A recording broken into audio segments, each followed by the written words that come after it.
What's going on YouTube? Ronin Frog 87 here, guys, and today I wanted to talk about these brand spanking new Exodia cards that are going to come out in the OCG and something called the Millennium Pack that hopefully is going to come out sometime soon in the TCG as well. Now the Millennium Pack is here to commemorate Yu-Gi-Oh's 20th anniversary, and for those of you who do not know or are unaware, that Yu-Gi-Oh started off as a manga way back in 1996, and so yeah, this is to commemorate Yu-Gi-Oh's 20th anniversary, and what better way than to fill it with some of Yu-Gi's most iconic cards, or I guess newer versions of them. And here we have Exodia in his final form, I guess. So first off, we have two new Exodia cards. And this one right here, this bad boy right here, is called Exodia the Summoned God, and he has 4 effects, and they are as follows: cannot be normal summon set, must be special summoned by attributing 1 forbidden 1 monster you control. It cannot be special summoned by other ways.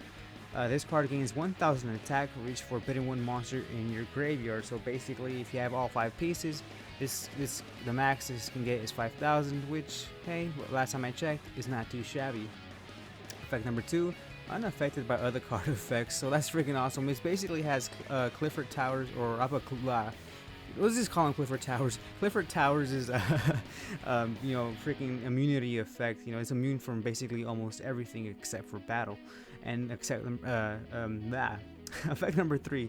During your end phase, add 1 forbidden 1 monster from your graveyard to your hand. So basically, you can add any Exodia piece from your graveyard to your hand. Sure, it might weaken it, but if you're trying to, if you go for the win, this is a way to do it. Just in case the pieces are in the graveyard, you don't have to rely on backup soldier anymore. Although I don't think freaking any Exodia player has used backup soldier in like what, freaking 8 years. Alright, effect number 4. When this card is destroyed by battle, because there's no way it can be destroyed by effects, and sent to the graveyard, you can reveal any number of forbidden 1 monsters in your hand, and if you do, draw 1 card for each. Sweet. So if you're have any of the pieces, which I'm pretty sure you can have at least 1, you can draw off of that if your opponent somehow destroys this by battle. So that's pretty cool. Overall, guys, a really well balanced card. Some guys are saying it's broken, but no, it's not broken. I think it's really balanced.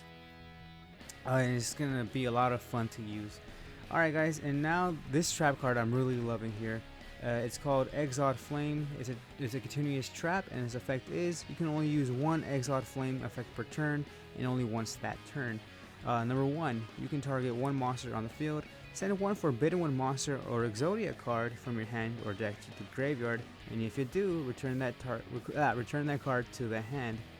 And effect number 2 is, if this card is sent from the field to the graveyard, you can add 1 forbidden 1 monster or Exodia card in your graveyard and add it to your hand. So that's freaking awesome. Basically, you just target a monster. Basically, you're gonna be targeting an extra deck monster, whether that be a Fusion, Synchro, or an Xyz, and then you just send 1 Exodia piece, or you can send this guy to the graveyard. You can either discard it or Foolish Burial it, and then that monster goes bye-bye. It goes back to the extra deck. So that's really good against your dolls and any deck that heavily relies on the extra deck. So that's pretty cool. Exodia decks, who knew that Exodia decks will have like a control aspect to them. That's pretty cool. And then when this does go to the graveyard, any Exodia piece in your graveyard, or even Exodia the Summoned God himself, if he's in the graveyard and this trap goes to the graveyard, you can target even any one of those pieces and add it to your hand. So that's freaking cool. These 2 cards add so much versatility and depth to Exodia decks, and it's a pretty good strategy as well.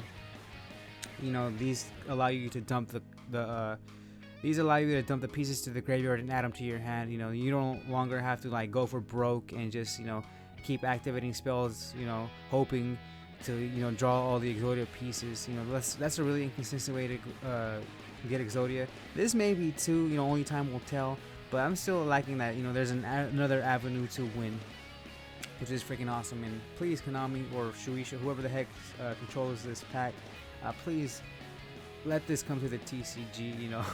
We're already getting Cyber Dragon Infinity, and we're getting that freaking that Elanian Prince guy, and whatever the hell his name is. I don't care about him. So please let this make its way some way somehow to the TCG. I will be really grateful if you would.